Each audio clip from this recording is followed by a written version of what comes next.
यह कहकर साधु महाराज जी एक तेज प्रकाश के साथ अदृश्य हो जाते हैं।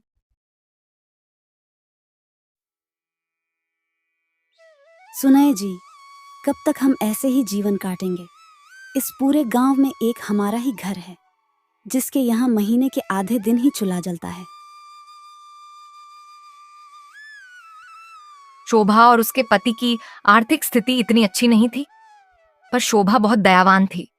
उसके घर पर कोई भी कोई चीज मांगने आता तो वह उसे खाली हाथ नहीं जाने देती थी। शोभा पानी लेने जंगल के पास वाली नदी पर जाती थी। आधा दिन तो इतनी दूर से पानी लाने में ही निकल जाता है। वह रोज नदी से पानी भरने जाती थी और रास्ते में उसे एक साधु महाराज तपस्या करते हुए दिखाई दिए।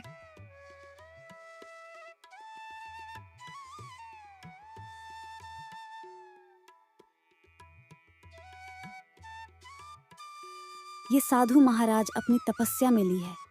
इनके लिए आज मैं पानी की एक मटकी रख देती हूँ। कल से कुछ फल भी लेती आऊंगी ताकि महाराज जी को तपस्या में कोई परेशानी ना हो।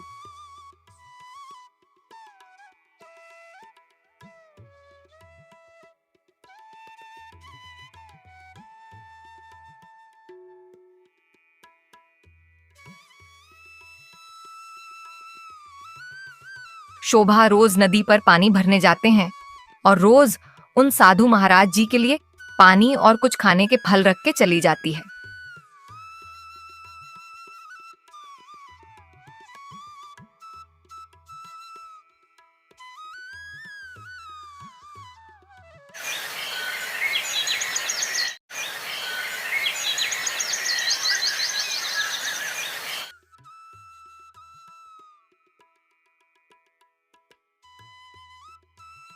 शोभा मन ही मन में उन साधु महाराज जी से कहती हैं, हे साधु महाराज, मैं यह फल और पानी रखकर जा रही हूँ। अगर मैंने आपको बताया तो आपकी तपस्या भंग हो जाएगी और मुझे इसका भयंकर पाप लगेगा। इसीलिए मैं सिर्फ यह रखकर जा रही हूँ। शोभा वह पानी का मटका और कुछ फल रखकर वहां से चली जाती है।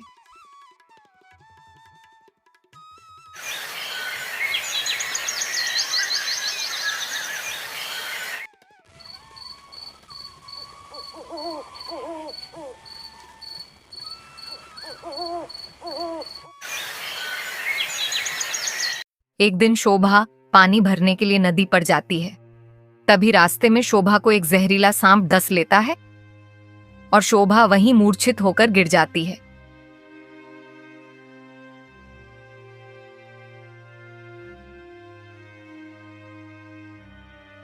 कुछ देर बाद शोभा की आंखें खुलती हैं तो वह सामने उन साधु महाराज जी को पाती है।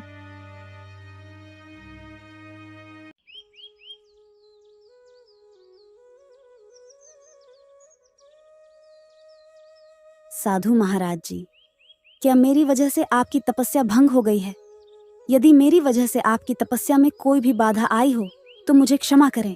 नहीं बेटी, तुम्हारी वजह से मेरी तपस्या भंग नहीं हुई है, बल्कि मेरी तपस्या तो पूरी हो गई है। और मैं जब तपस्या में लीन था तब तुमने मेरी बहुत सेवा की है। यह सब मेरी तपस्या का ही परिणाम है।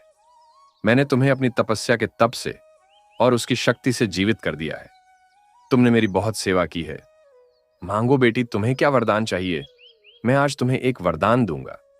साधु महाराज जी, यदि आप मुझे वरदान देना ही चाहते हैं तो मुझे एक ऐसा वरदान दीजिए जिससे मैं सभी की मदद कर सकूं।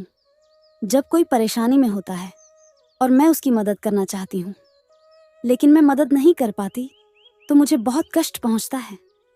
महाराज जी, आप ऐसा कोई वरदान दीजिए कि मैं सबकी मदद कर सकूं।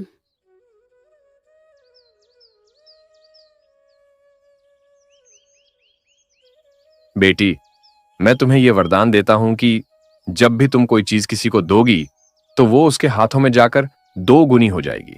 लेकिन याद रहे, यदि किसी ने लालच में आकर तुमसे इस वरदान का गलत उपयोग करना चाहा तो यह उसके लिए बहुत ही हानिकारक साबित होगा। यह कहकर साधु महाराज जी एक तेज प्रकाश के साथ अदृश्य हो जाते हैं।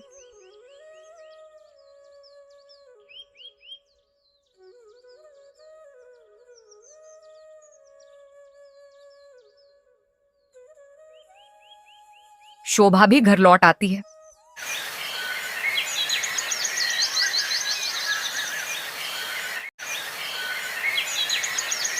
अरे कोई है घर में, इस गरीब की दुआ लगेगी।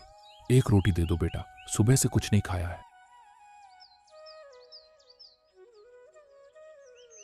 अगले दिन जब एक फकीर शोभा के घर के बाहर भोजन मांगने आया, तब शोभा एक रोटी लेकर आती है और उसे फकीर को दे देती है। उसे फकीर के हाथ में वह रोटी जाते ही 2 रोटी हो जाती है। शोभा मन ही मन में सोचती है, अरे साधु बाबा का दिया हुआ वरदान तो सत्य साबित हो रहा है। बाबा ये रोटियां मेरे हाथ में दीजिए। जैसे ही वह फकीर बाबा शोभा के हाथों में वह रोटियां रखता है, शोभा फिर से उसे फकीर के हाथों में वह रोटियां दे देती है। अब की बात वह रोटियां 2 से 4 हो जाती हैं। बाबा तुम अब पेट भरकर खाना खा लेना। अरे बेटा, ये तुमने कैसे किया? यह सब तो उस वरदान का कमाल है जो उन चमत्कारी साधु बाबा ने मुझे दिया था। फकीर वहां से चला जाता है। शोभा भी बहुत खुश थी कि उसने आज जी भरकर किसी की मदद की।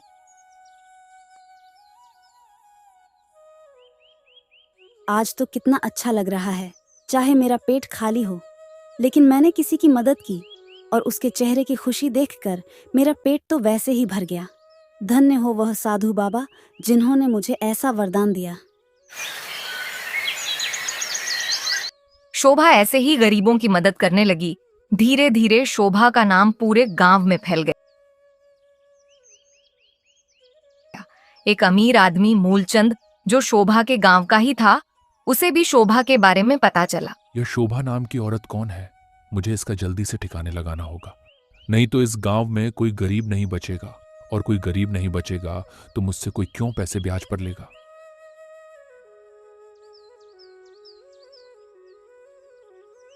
मूलचंद एक गरीब का भेष बनाकर शोभा के घर जाता है। अरे कोई है घर में, इस गरीब की दुआ लगेगी। एक रोटी दे दो बेटा, सुबह से कुछ नहीं खाया है। मूलचंद की आवाज सुनकर शोभा घर के बाहर आ जाती है। शोभा मूलचंद को पहचानती नहीं है। शोभा घर के अंदर जाती है और कुछ रोटियां लेकर मूलचंद को दे देती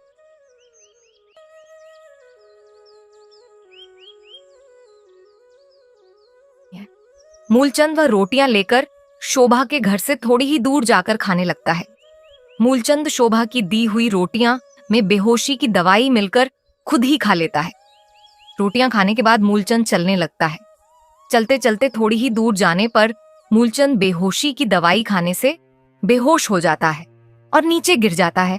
आसपास के सारे लोग इकट्ठा होकर मूलचंद को देखने लग जाते हैं। सारे गांव वाले शोभा पर उसे बूढ़े व्यक्ति के बीमार होने का इल्जाम लगाने लगे।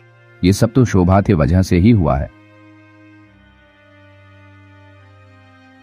मैंने कुछ नहीं किया। मेरी द्वारा दिए हुए खाने से इनकी तबीयत खराब नहीं हुई है। मैं सच कह रही हूँ। शोभा चाहकर भी कुछ ना कर सकी और अपनी सफाई में कोई शब्द ना कह सकी। मूलचंद यही चाहता था। मैंने कुछ नहीं किया। शोभा तुम चिंता मत करो, मुझे तुम पर पूरा विश्वास है। इसमें तुम्हारी कोई गलती नहीं थी। ऊपर वाला सब देख रहा है। मूलचंद अपने घर जाकर अपनी योजना को सफल देखते हुए बहुत खुश होता है।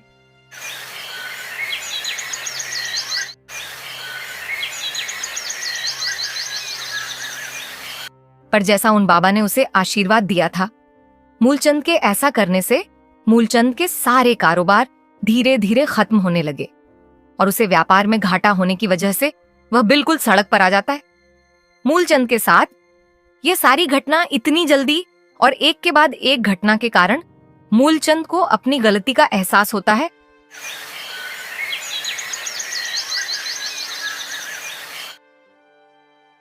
और वहां शोभा के घर जाकर शोभा से माफी मांगता है।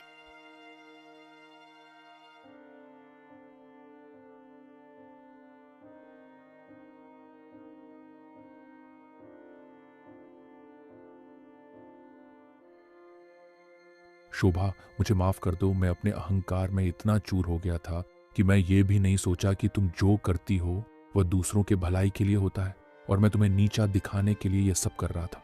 और मुझे अपने किए पर बहुत पछतावा है। शायद इसी का फल मुझे आज मिल रहा है। आपको आपके किए पर पछतावा है, यही काफी है। शोभा मूलचंद को माफ कर देती है।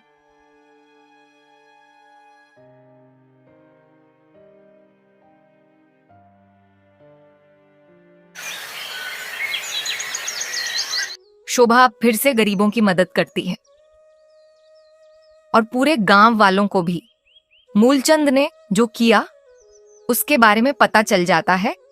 मूलचंद को गांव से बाहर निकाल दिया जाता है।